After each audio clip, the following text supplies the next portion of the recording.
Thank you for tuning in to the GSMC Dead Ball Sports Podcast, brought to you by the GSMC Sports Network. We have a great show for you today. We will be covering the number one seed race coming down to the wire in the NFC with the Minnesota Vikings taking on the Detroit Lions. We'll talk about Jimmy Butler, 7-game suspension for the Miami Heat. We'll also talk about the final wildcard spot of the AFC race between the Broncos, Miami Dolphins, and Cincinnati to secure that final position. We'll also talk about the race for the NFC South winner there, and then the AFC North as well. Both divisions coming down to the wire. And please stick around for the end of the show. I'll be giving you my reaction to more comments coming from Mohamed Salah regarding his contract situation, his frustrations, and how important it is for Liverpool to re-sign Mohamed Salah. We'll have a conversation. Before we start off, if you have a question during the show, we want to hear your input. Is a big part of what makes the show successful, and we thrive on your energies and insights. Whether it's a quick comment, a thoughtful question, or an opinion you just have to share, please don't hesitate to drop it in the chat. And if you want to make absolutely sure your message stands out, gets featured on the show, there's an easy way to do that. Just use the super chat button at the bottom of the chat box. Send your super chat. This guarantees that the super chat gets read on the air, and it's also a fantastic way to support our channel. We really rely on your support to keep bringing you the sports content you love, and we appreciate every bit of it. So go ahead and let us know what you're thinking. Hit that super chat button. Let's keep this show as interactive and exciting as possible. And if you prefer, you can always go to the GSMCpodcast.net to tip, donate, or leave a comment or question there. Again, we couldn't do what we do without your amazing support, and we're so thankful to have you as part of our community. Before we do start off in the first segment, I want to announce this is my last show on the GSMC Sports Network.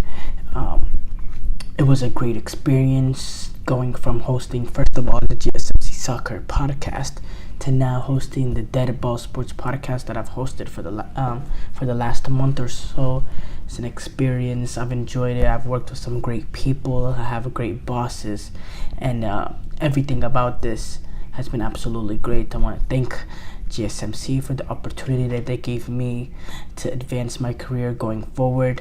They've really been a great stepping stone for me, not just as a someone trying to break it into this business, but just in terms of me as a human. They've taught me professionalism.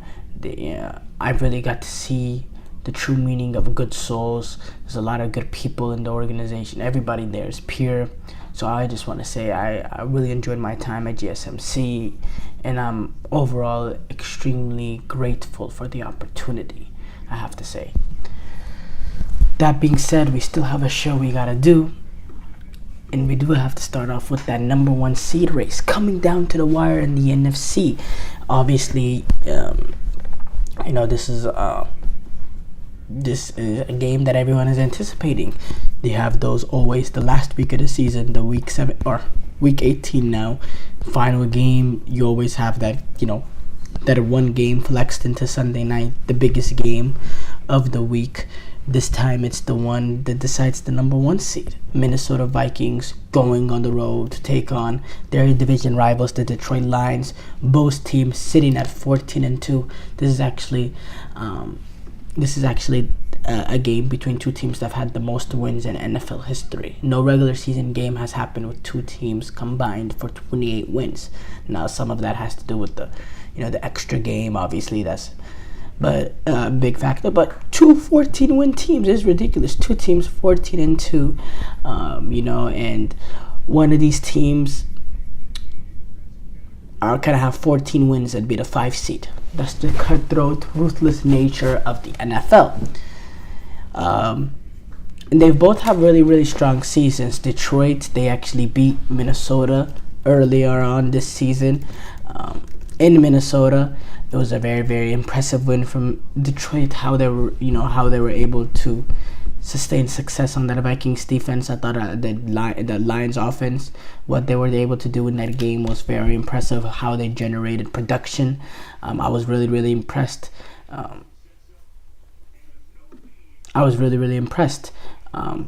from the Lions, especially their run game. Gibbs had it going in that game. He had 15 carries, 116 yards, 2 touchdowns. He popped a long run in there as well, a 45-yard run. Goff, too, played a methodical game.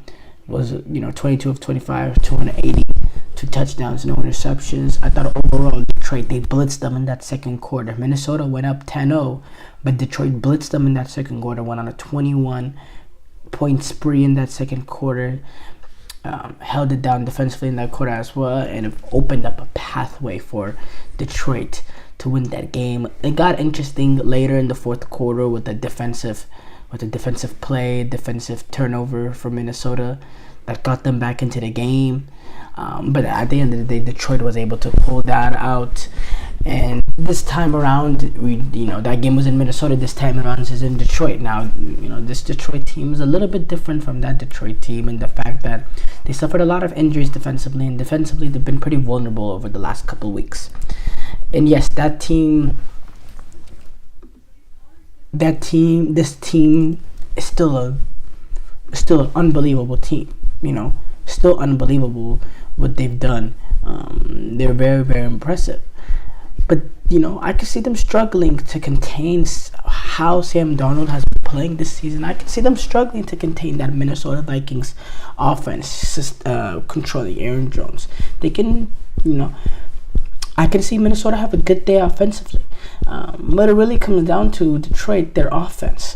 Their offense carrying the slack for the defense. Can they replicate what they did earlier on this season when they took on Minnesota?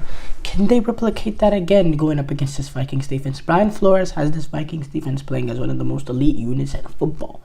They're not afraid to bring pressure in key moments. They got a secondary they have enough talent there that they can go man to man.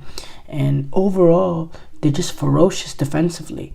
They're a ferocious unit, and it's hard to have consistent production throughout 4 quarters against them. So that's something I'm gonna be interested how this Lions offense fares up against them, going at them for a second time in a row. To do what Detroit did in the first time around, to do that twice in one season against this defense is a very, very difficult task. As far as Minnesota, Sam Darnold, man, he's been absolutely balling. He's a borderline MVP candidate. He's been absolutely sensational. This Minnesota team, this Minnesota team had a really, really strong start to the season. They were blowing out teams left and right early on. Minnesota was, and I was a little queasy about them. They destroyed the Giants. They destroyed the Vikings. They went up big on the Packers. It ended up being a 2-point game, but they were up big early. I'm talking about the first time around. So I was a little queasy about them because, Minnesota had the team a few years ago where they went like 13-4 in the regular season. They got knocked out by the Giants. So I was a little reluctant to believe in them.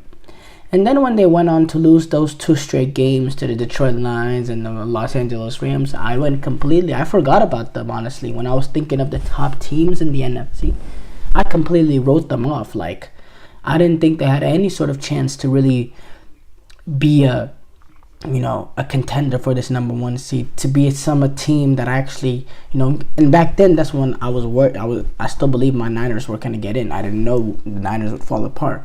So when I was assessing my teams in the NFC of teams that I worry about the most, the Minnesota Vikings, after those 2 straight losses, I had them checked out because, I know what Minnesota has been in the past, and I never quite believed. But slowly, and it's taken a while. I ended up, it happened basically recently. I'm saying, okay, this Minnesota team. And I think that the difference maker for me was that win against the Packers when I was really starting to get sold. Even when they beat Seattle and Chicago and Atlanta and Arizona and Chicago, all that, I was still queasy about them. Tennessee. I was still queasy about them still. It's that win against Green Bay, that second win against Green Bay this past Sunday where, it was 27-25, but that game wasn't even close.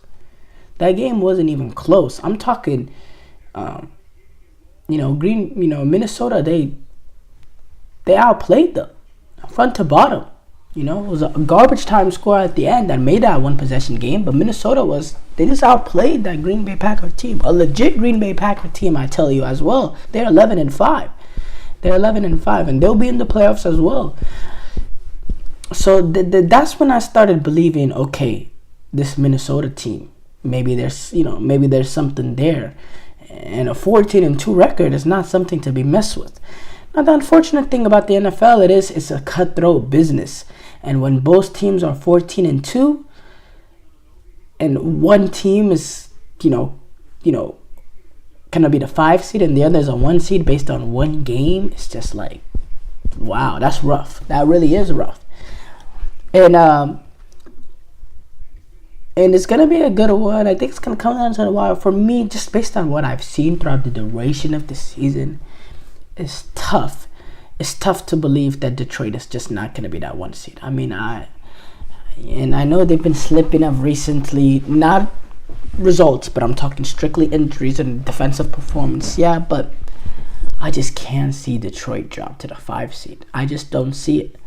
I don't see it. I think they just pull away, and I feel like Dan Campbell and this Detroit Lions team is going to do what they have to do. Whether it's defensively, they got to force turnovers, or Dan Campbell needs to steal an extra possession here and there by, faking a punt or something of that sort. Not saying you fake an onside kick like the way he did it against Buffalo Bills. Well, it wasn't even a fake. They just went for an onside kick at the top of the fourth quarter. I'm not saying that. That's just ridiculous.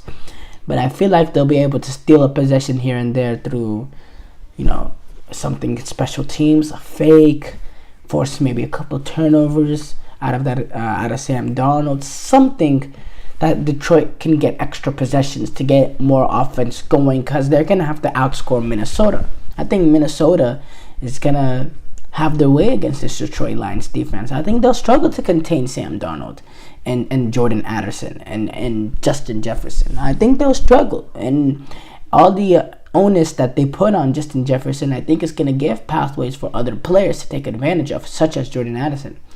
So I worry about the Detroit Lions defense. But as far as their offense, I think Detroit Lions offense is really one of the strong. I think in this game we get two of some of the strongest units in football going up against each other. The Detroit Lions offense and that Minnesota Vikings defense. Two hellaciously strong units in my opinion. Two consistent units throughout the duration of the season. Two well-coached units as well. I think both coordinators are, future head coaching candidates, future head coach. Brian Flores has already been a head coach. The only thing that's stopping him from being a head coach again is all the shenanigans, regarding,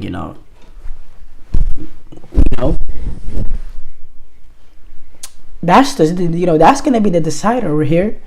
The strength going up the strength. Which strength rises up? I'm gonna go with Detroit just from the whole basis. I can't see Detroit drop to the 5 seed. And it's unfortunate to be 14-3 and to drop to the 5 seed. It really is. And I wouldn't change it, obviously. I love how the NFL has divisions and the importance of winning division games, and how you win the division, you're rewarded with the home wildcard game and all that. I have no problem with that. But at the same time, it is ruthless. It is cutthroat. A 14-3 team being a 5 seed, having to play, most likely the entire playoffs on the road. It's so unfortunate, but it's how the NFL works. And I obviously I think this is going to be a really, really tight game. I'm not, I think it's a pick-em. I think Detroit being at home with the culmination of I just can't see it. I can't see them drop the 5 seed. So yeah, I'm gonna favor Detroit Lions in this one. I'm gonna choose them, but overall, I mean, it's a game I'm looking forward to for sure. Short break here coming up, but when we come back, we will react to Jimmy Butler's 7-game suspension from the Miami Heat.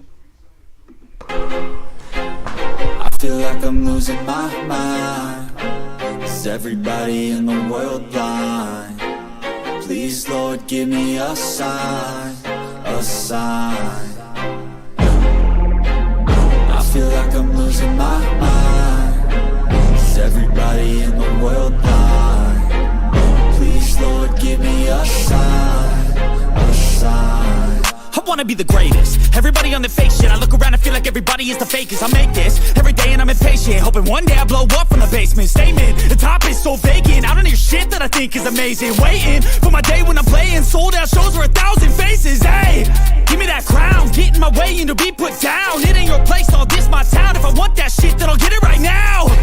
I'm losing it, the noose it fits, I'm losing shit. A stupid myth, you choose to live or choose to dip. You choose to fight or lose your grip and lose a gift. Oh, I feel like I'm losing my mind. Is everybody in the world blind? Please, Lord, give me a sign, a sign. I feel like I'm losing my mind. Is everybody in the world blind?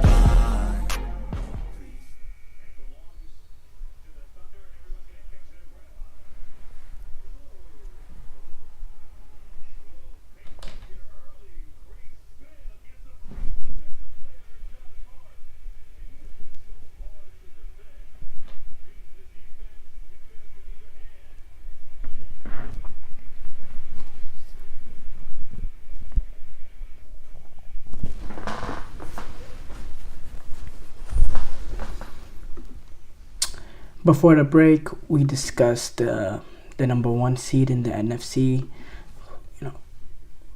We move on to react. So Jimmy Butler, he got a 7-game suspension from the Miami Heat because of conduct detrimental to the team. As it's looking like the relationship between Miami Heat and Jimmy Butler is falling apart. After the game, Jimmy Butler,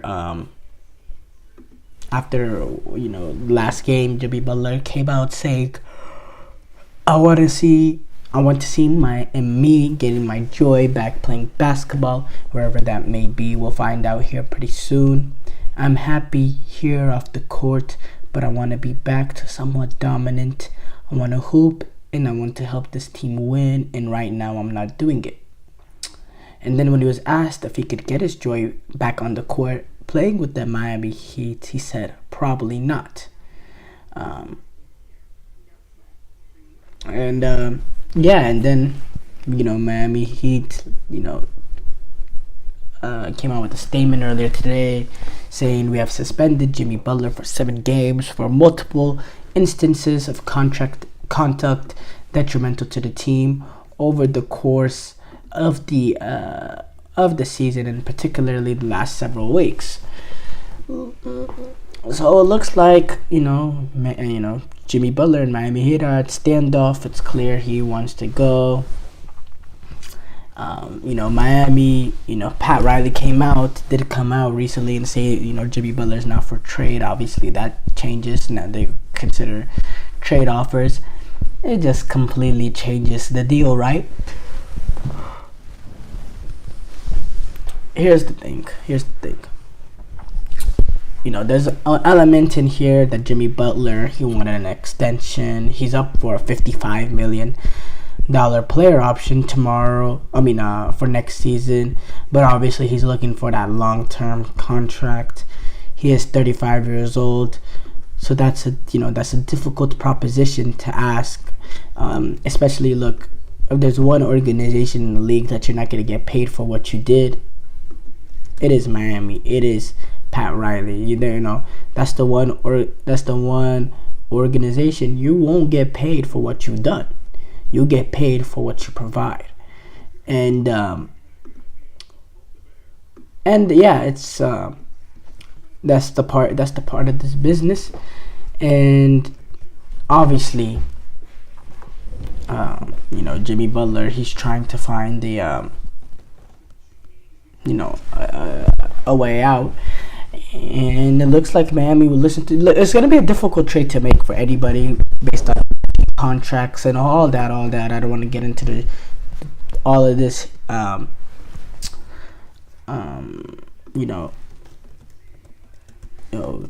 to make the salaries work, compensation, all that. We know it's going to be a difficult trade to make. Point blank, that will be extremely difficult. But what I will say is, this has been multiple. Like Jimmy Butler, at every organization he's been, it's been a raw end. Like, not saying it's not over yet. Obviously, he has to actually get traded or whatever has to happen. But Jimmy Butler, at every organization that he's been at, it's been a rough ending. Chicago. Don't get me started on the mess at Minnesota.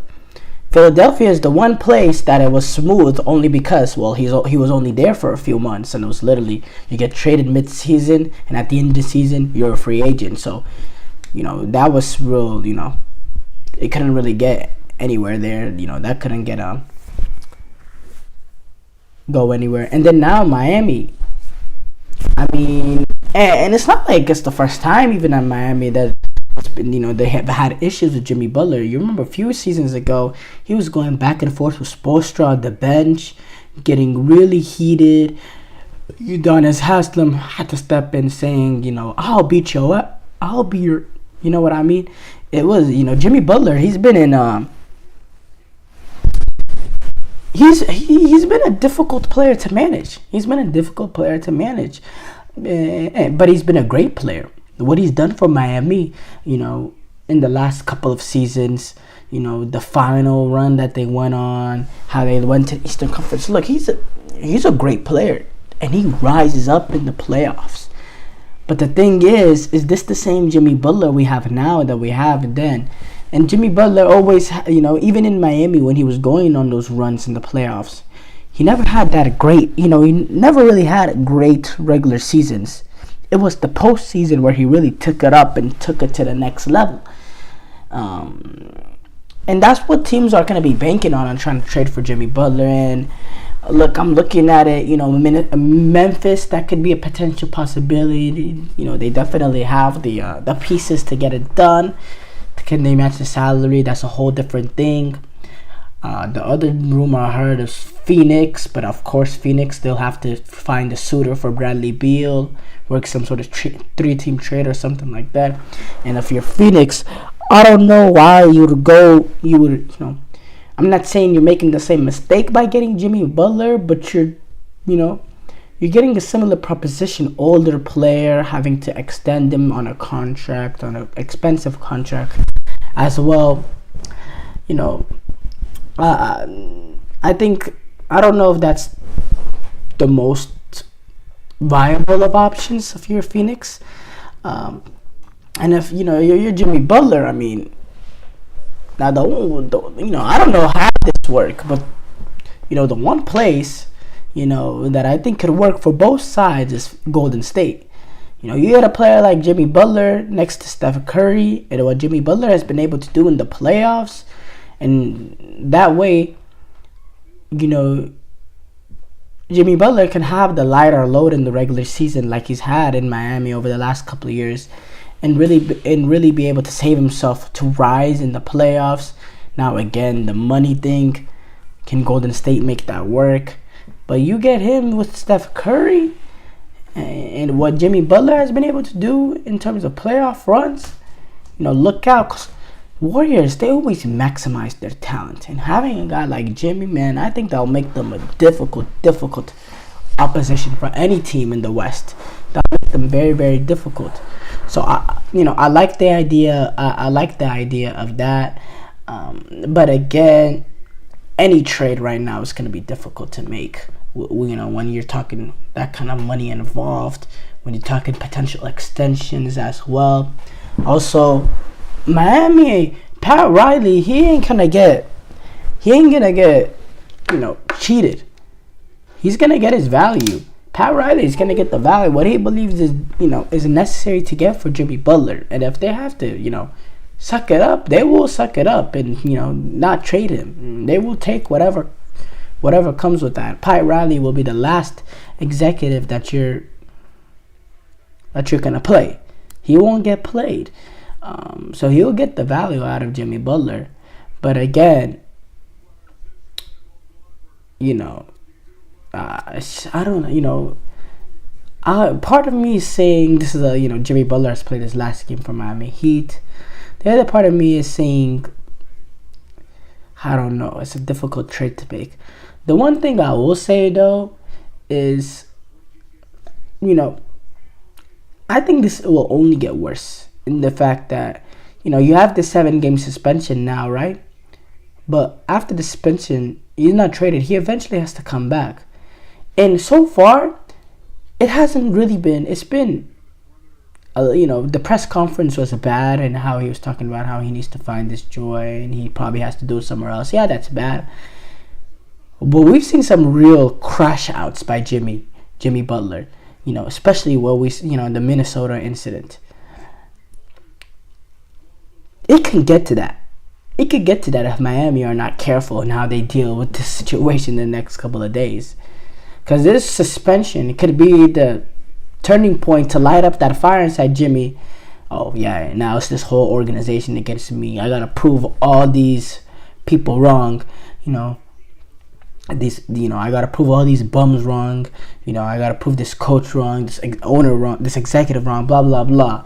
And that's when it becomes a really nasty situation. I don't think Miami Heat want that. I think Miami Heat has an image as a first-class organization in the NBA that they want to uphold, that they want to continue and uphold. And the last thing that they want is to have, this nasty breakup or drama and, filled breakup. So, there's a lot of nuances to this argument to be had, but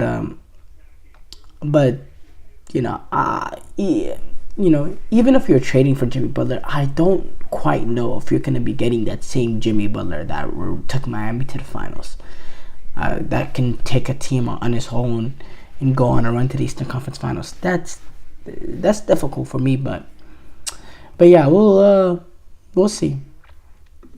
Short break coming up. When we come back, we will discuss the final wildcard spot in the AFC. Looking for your daily fix of sports talk without having to pay for it? GSMC Sports Network is available on YouTube. Just search GSMC Sports Network. Get your fix of daily sports talk shows on YouTube, absolutely free. NFL, college football, NBA, MLB, MMA, UFC, fantasy football, and so much more.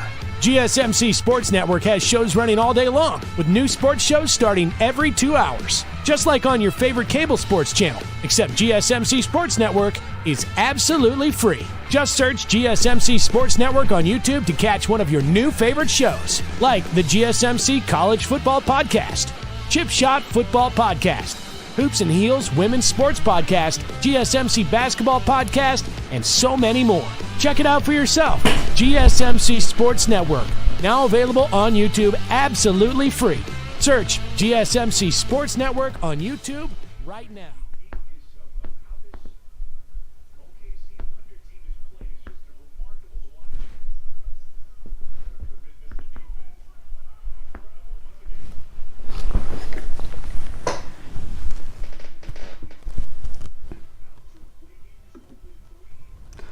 Before the break, we discussed the Jimmy Butler 7-game suspension from the Miami Heat. We'll move on to discuss the final AFC wildcard spot. The race has came down to the final week. Denver Broncos, they had their opportunity last week to clinch it. They failed. They lost to Cincinnati. Now they have another opportunity to clinch this division. It's a winner go in, taking on the Kansas City Chiefs team at home. Denver's at home taking on this Kansas City Chiefs team that, that's resting Patrick Mahomes. It's going to be Carson Wentz. It's going to be Carson Wentz taking on these Denver Broncos. Broncos have indeed catch the break.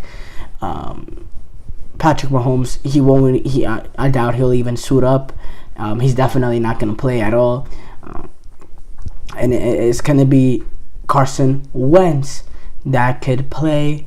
Spoiler, and look, don't get me wrong, Carson Wentz, he's a competent quarterback. He's has some really good moments in the NFL, has some harsh moments as well, to say, but he's had some extremely he's had some really good moments. Arguably, he would have won the MVP that one year if it wasn't for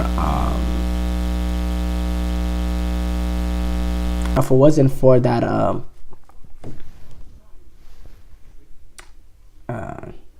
the injury, the torn ACL. And and look, Mahomes, he's not going to be playing. I didn't hear anything quite on Travis Kelce, but I'll be surprised if he plays much beyond the first half. I really don't see that happening. If Travis Kelce even plays, period, I think maximum he probably is only he's only going to get a half. When the Chiefs took on the Chargers last season in a similar situation, Mahomes didn't play, Kelce didn't play, Pacheco didn't play, Justin Reed didn't play, Karlaftis didn't play, McDuffie didn't play, Nick Bolton didn't play. So I could see this being a much weaker Kansas City Chiefs team taking on Denver. And Denver's situation is simple. You beat Carson Wentz, you're in the postseason. Simple. I mean, you had the opportunity to lock it up last week, and now it comes down to this. And I don't know if there's much analyzing to do when it comes to that. Just you got to beat the backup quarterback. You got to beat a second-string Kansas City team, a team that has owned Denver, in recent history. Don't get me wrong, but Patrick Mahomes as a whole owned Denver, and he's not playing. So, your Denver Broncos, it's gonna be a failure at a different level. You don't get this done. I mean, that's heartbreaking. Number one, number two, that's embarrassing. It's gonna be an embarrassing moment and a low moment to keep in mind. The last time the Denver Broncos played a playoff game was that lone Super Bowl that they had. Not their lone Super Bowl, but their one Super Bowl that they had back in 2015. They haven't been back to the playoffs since then. What heartbreak is it to get eliminated in the last game of the season after a week before you had a chance to clinch that spot in the playoffs? The following week, you can't beat the second Kansas City Chiefs team, a Chiefs team that's owned them in recent history. You're Sean Payton, you're this Denver Broncos team. You have to get it done. And if they don't get it done, then you bring in the possibilities of these other two teams also battling. Number one is the Miami Dolphins, who's going to be taking on the New York Jets. Now, the Miami Dolphins, on the other hand, the unfortunate thing about them is Tua Tagovailoa. He's unlikely to play this week. He's unlikely to play against the Jets. And the New York Jets, they gave Miami issues in December, early December. They gave Miami some serious issues. That game went to overtime. Miami ended up pulling it out. But now you're saying this Jets team, who, they're not playing for anything as well. But taking on Miami, Tua less Miami, we know how much of a different team they are without Tua. Miami is. You beat the Browns, but Browns are starting Thompson, Robinson, and let's be for real, they're 3-13 for the reason. Playing the Jets, playing Aaron Rodgers and Gary Wilson and Devontae Adams,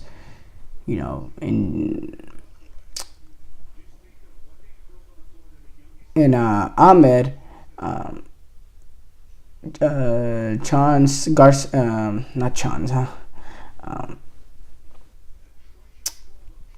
oh my God, the Jets quarterback's name is mistaken in my head. What the heck?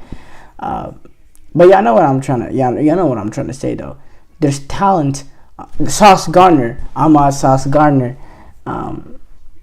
When you're playing these teams with this kind of talent, anything can happen on any given Sunday. And you're missing two as well. I think that would be difficult for Miami.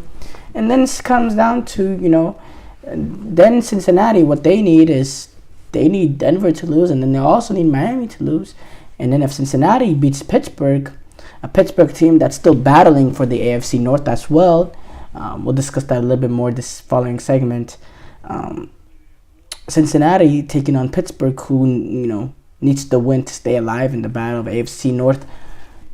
They will, by that point, actually, when they're playing on Saturday night, they'll know if they're still fighting for the AFC North or not. And I think that could change how Mike Tomlin approaches the game. If they get the news, okay, Baltimore beat Cleveland.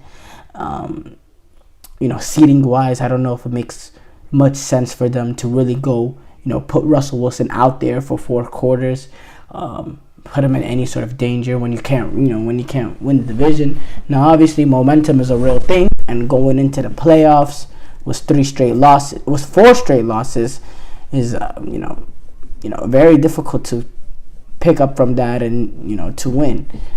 You're open. So there's some things that Mike Tomlin is gonna have to operate with in that one. But yeah, look, Cincinnati, they did a great job to get themselves back to where they are now and to even have a chance. But again, it's they need a little bit too much help. They need a team in Jets who has 3 or 4 wins this season. They're 3-13 or 4-12, something as horrible as that. They need them to help them out. And then they need a team that's probably going to be missing a lot of their starters to beat, a good Broncos team. Again, that's going to be difficult. And look, the NFL better be praying that Denver win, or the AFC. You're a team in that AFC. You pray Denver, takes care of business against Kansas City. Because ain't nobody want to see Joe Burrow and Jamar Chase. Nobody in the AFC wants to see him. I mean, what a nightmare scenario would be if Cincinnati sneaks in and, Josh Allen and the Bills team have this great season. Wrap up the number 2 seed, and their gift is to play Joe Burrow and Jamar Chase and the Cincinnati Bengals. I could easily see that Bills team go home. In fact, I'd probably choose them. But again, a lot has to happen for us to get there. A lot has to happen, and I just don't quite think it's gonna happen. I just don't, because look, you're looking at it. Each game, you're looking at it. The 3 scenarios that happen, I think it's more likely the other scenario happens, in terms of Denver Broncos taking on Kansas City. I think the Broncos will win that game with the Chiefs resting. I really do. I think that I think that's what the much more likely outcome. Miami taking on the Jets. I think the more likely outcome of Tua's not playing is probably the Jets winning that game. I have to say, if Tua doesn't play, let me rephrase that actually. Even with Tua not playing, I still think the more likely outcome there is Miami beating the Jets. I do. But I do think it could get a little hairy here and there. And then Pittsburgh taking on Cincinnati. I still think Pittsburgh is still probably the favorites just because of the body of work that they've shown this season. So they're going to need 3 things that are probably against the odds to happen. It's just a little bit too much.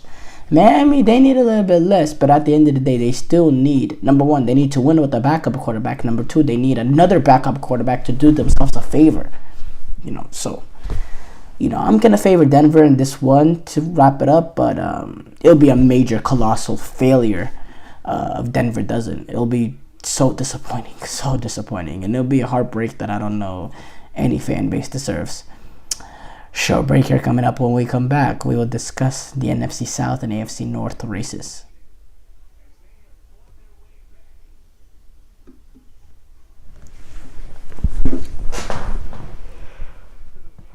For the best and latest podcasts available anywhere, go to the podcast app on your cell phone and type in GSMC to access free content-rich podcasts on health and wellness, book reviews, sports, entertainment, relationships, social media, movies, technology, finance, and even weird news. Subscribe and download the GSMC Podcast Network's family of shows, available everywhere podcasts are found.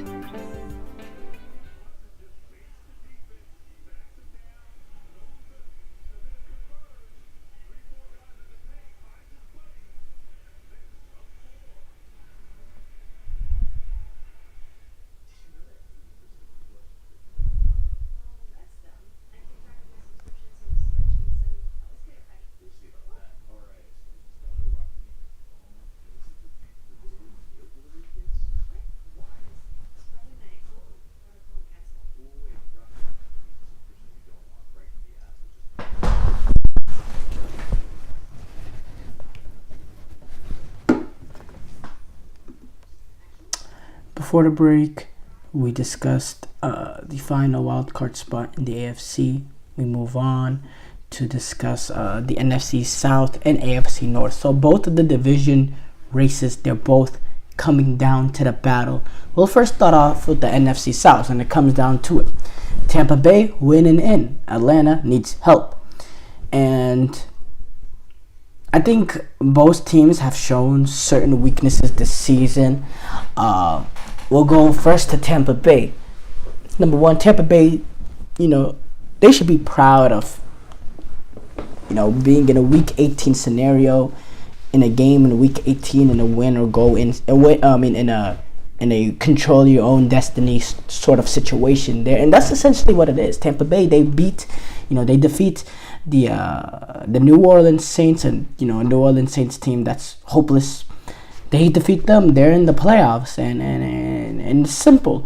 And if you look at what Tampa Bay has done this season, the injuries that they faced, that a game against Baltimore where it seemed like everything collapsed, how they came back after that. They went on to even lose another game a few games after that, and then go on this little bit of a run. You drop a game to the Cowboys that you're not supposed to drop as well, and then they end up getting a little bit of help from Washington in defeating Atlanta, and then tilts the pendulum back into them in terms of controlling their own destiny. Look, you should be.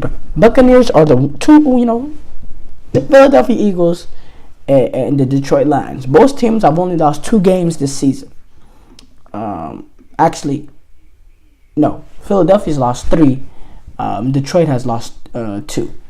And those 5 losses, 2 of them came against the Tampa Bay Buccaneers. The Buccaneers beat Philadelphia. The Buccaneers actually destroyed Philadelphia earlier on. The Buccaneers went into Detroit and beat them at Ford Field. So, my respect for Tampa Bay is at the highest, because last year in the playoffs, they were 1 possession away from reaching the NFC Championship. They almost went into Detroit, and they gave them a run for their money as well. And what Baker Mayfield he's been absolutely elite so far this season. Elite throwing the ball. He really developed into a great leader as well. You could see, it seems like the players love playing for him. He's a fighter. Some plays that he makes, you're just thinking, man, this guy's a warrior. He never stops. And I think the players feed off that energy, and also that energy, is part of, I think they're feeding off the energy also allowed them to, keep their heads up high when they were at that low moment after that Baltimore game where you lost to Mike Evans to that hamstring injury, where you lost that Chris Godwin, that really bad injury that took him out for the season, the gruesome injury. That energy that Baker Mayfield gives them, I think it allowed them not to put their head down like other teams might have. So yeah, I commend them. For Atlanta, look, Atlanta is a new team, new head coach and all that, and they replaced their quarterback later on. Replaced Kirk Cousins with Michael Penix. And yeah, it's just, Atlanta, they had their opportunities. There was a lot of games where they had their opportunities, and the slips in games, they just can't do it. And the fact that you have the tiebreaker, you beat Tampa Bay twice, and Tampa Bay still has a better record. With the injuries Tampa Bay had to face in the middle of the season as well with what happened, I think that tells you the story right there. Atlanta Falcons, I don't have really any sympathy for them. They had their own, they did it to themselves.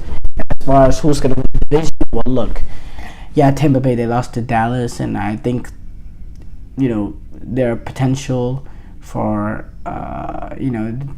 they have the potential for, an F-up, as I would say.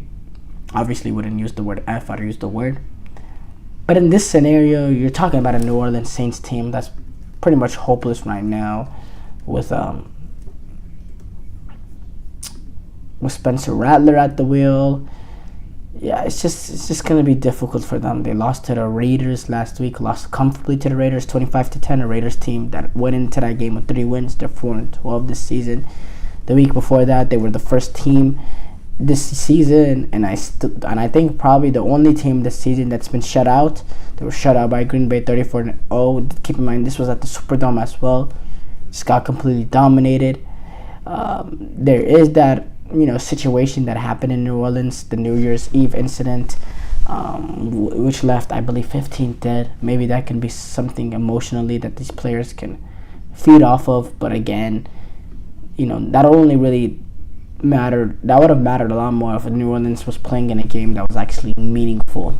This game is not going to do nothing for them. They're 5-11, so yeah, I think this is real simple. Buccaneers, they will take it. They will take care of the Saints, and even if Atlanta beat Carolina, it's not going to be enough because, well, Tampa Bay, they're 9-7, while Atlanta's 8-8, and it comes down to that. Now we go to the AFC North. Obviously, that race is coming down to the wire between Pittsburgh and Baltimore. And look, I will say regarding that race, if you told me, I thought this division was wrapped up whenever Pittsburgh won their first edition going back into week, I believe that was week 13. No, it wasn't week 13, actually. It was, was that week 13? No, I think that was week 11. Yeah, I think it was week 11. I think it was week 11. But when Pittsburgh won that game 18-16 and moved them up to 8-2, and Detroit and dropped Baltimore to 7-4, I thought, okay, it's going to be really difficult. And then when the Ravens dropped that game as well to Philadelphia, to go down 8-5, I believe at that point Pittsburgh was 10-3. 10-3, or I think 10-4 actually. 10-4. I thought, Baltimore, they're in trouble. And well, Pittsburgh has lost the last 3, and now Baltimore suddenly find themselves in a situation, win, and you win the division. And I think they will win because they're taking on the Browns. And Browns, they played some hard football, good football when Jameis Winston is at the wheel. But they now went with Dorian Thompson Robinson. I think there's a little bit of tanking going on there, I have to say. I don't understand that decision. I thought Jameis Winston gave them the best chance to win. Jameis Winston does have, the unpredictability with the turnovers, but I'm talking any given Sunday, Cleveland Browns truly wanted to win this game at Baltimore, they'll be starting Jameis Winston. Let's be for real. They would be starting Jameis Winston, and they're not. So I'm going to go with Baltimore. Clear cut out there. Lamar's been great this season. Derrick Henry has been unstoppable as well. This Ravens offense has been so good. Zay Flowers, I think he's the first Pro Bowl first wide receiver to make the Pro Bowl in the history of the Ravens. So respect to him, breaking history right there, breaking barriers, and yeah, I'm definitely gonna favor Baltimore to win that division. Obviously, I just think it's a little bit of a bridge too far for Pittsburgh. And Pittsburgh, by the way, even if Ravens were to drop that game to the Browns, they have a difficult game that night against Cincinnati. Cincinnati is not going to be any pushover. This is a Cincinnati team battling. They're not going to know at that point. This is going to be a full strength, full fight, or it was always going to be full strength, but this is going to be a full fight from Cincinnati, and the fact that they're not going to know if they're eliminated by then. That game is going to be played on Saturday, with the Miami game and the Denver game going to be on a Sunday. So again, it's a completely different situation now. Yeah, I'm looking forward to it. I'm going to favor Baltimore, though. Short break here coming up. When we come back, we will discuss Liverpool re-signing trying to re-sign Mohamed Salah.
before the break, we discussed the NFC South and the AFC North.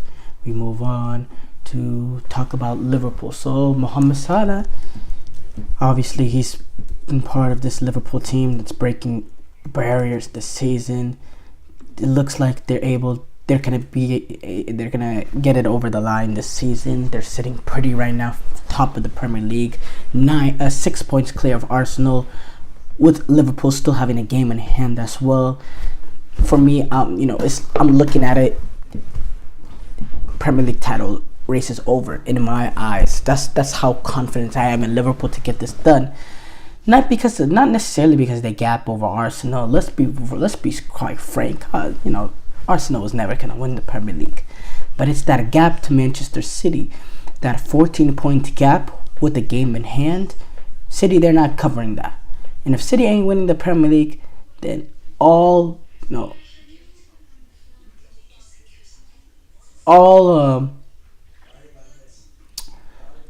everything is open. And it opened up that possibility for Liverpool, who's been hellacious this season. 14 wins, 3 draws, 1 loss, 45 goals scored, 17 goals conceded, 28 goal differential. They've been absolutely great. And Mohamed Salah, he's been an absolutely big part of that. You're looking at the statistics. He's had 30 goal contributions this season, 17 goals, 13 assists. Only in the Premier League alone in 18 matches. Even in the Champions League, he's had 4 assists, 2 goals. He has a goal contribution every game in the Premier League, in the Champions League. In terms of the Premier League, he has more than a goal. For every game, he has more than 1 goal contribution. I think he has around 1.35 or something like that. A really good number. He's such an important part. But the big number is that contract, and Liverpool. It seems like Liverpool and Mohamed Salah are far away, and every time Mohamed Salah has an opportunity to, he's always saying, "Oh, this is my last year at the club," or "This is my last season," and obviously a lot of it is the way to put, I guess, public pressure on Liverpool as well to give him the money that he deserves or that he thinks he deserves. And a lot of that also is putting a little bit the attention on him, which I'm not a huge fan of. The fact that, Liverpool are going for a Premier League right now. There is, as crazy as this might sound, there is bigger things than your contract at Liverpool right now. There's much bigger things. Liverpool are in a battle for that number 1 spot to win the Premier League. And you're stirring the pot, and you're making this about you and your contract, and you're seeking attention in the situation. I'm not a huge fan of that, especially when you look at other players in that same situation, Virgil van Dijk and Trent Alexander-Arnold, that are not making these ridiculous comments because, they realize there's bigger things at hand, and yeah, that's my big issue with it in terms of Mohamed Salah. Obviously, though, I understand. I don't know exactly what's going on with the negotiations, and sometimes it can get frustrating when you're not getting what you deserve, or it's not even close. And I'm sure that's what Salah is feeling, and that's probably why it's pushed him to make these comments over and over again throughout this first half of the season. But again, you gotta respect the team as a unit and what they're really battling for, and they're battling for more than just your contract right now. They're in the midst of a Premier League. They're also going to be battling for the Champions League later on throughout this next couple of months. So there's that. Now, as far as Liverpool, look, you need to retain Mohamed Salah. He is your talisman. He is your star, and the reason why I think that front has so much talent and so much depth is because, number one, it starts off with Salah. But if you take out Salah and then you look at that attacking array of lineup and that attacking array of players, you're missing that dynamism. It's with Salah that you're looking at this attacking unit has depth, they have quality, they have star power. It's because of Salah You know, the difference between Salah, Luis Diaz, Nunez, Gakpo, Jota, with just Jota, Nunez, Gakpo, you know, Luis Diaz. Completely different. He's just a huge part of that team. Mohamed Salah and Virgil van Dijk, they were two perfect players to bridge the Jurgen Klopp era to the Arne Slot era. And if you lose, you know, any of those two, it just changes the deal. I think both of those two teams will fracture. It fractures either the attacking end if you lose Mohamed Salah, or fractures the defensive cohesion of the team if you take away Virgil van Dijk. I think it's two players that all three of the players are very, very important, I have to say, for them to keep. For Mohamed Salah, everything I've said at this point. Talk about Virgil van Dijk, his presence, his leadership as well, how important he is for that defensive unit, what he's been for Liverpool. And then Trent Alexander-Arnold, the big thing with Trent Alexander-Arnold is, you know, you obviously there's the quality of the right back, the delivery, and all that. You know, we know what we see. But the big thing for me, if you're Liverpool and you're losing Trent Alexander-Arnold, is you're losing someone that came up the ranks. Someone who, he's a Scouser. He's from the Liverpool area. He came up the ranks at Liverpool. He's been there since he was, you know, a little kid. And to lose a player like that, and to lose him, you know, they're going to lose him. If they lose him, they're going to lose him to Real Madrid. To lose him to your nemesis, your arch nemesis, a team that's taken 2 Champions Leagues away from you in the last couple of years, a team that's beat them in the Champions League in the knockout stages, you know, game in and game out for the last half decade or so. It's a completely different, you know, sort of feel there. So, but us going back to Mohamed Salah, you just can't lose your star. You cannot lose your star, and it comes down to that.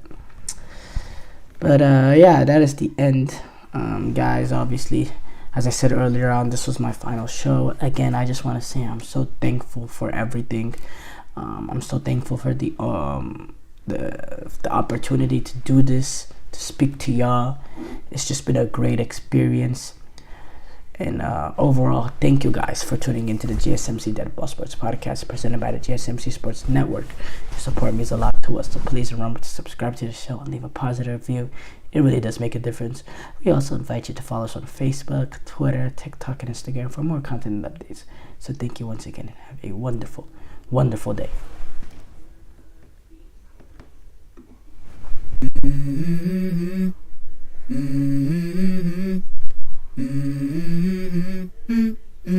Let's go. I wake up to a little bit of drool on my pillow, feel like it's gonna be a bad day. Yeah, I'm tired of shit, and the coffee ain't hit yet, damn ain't that great.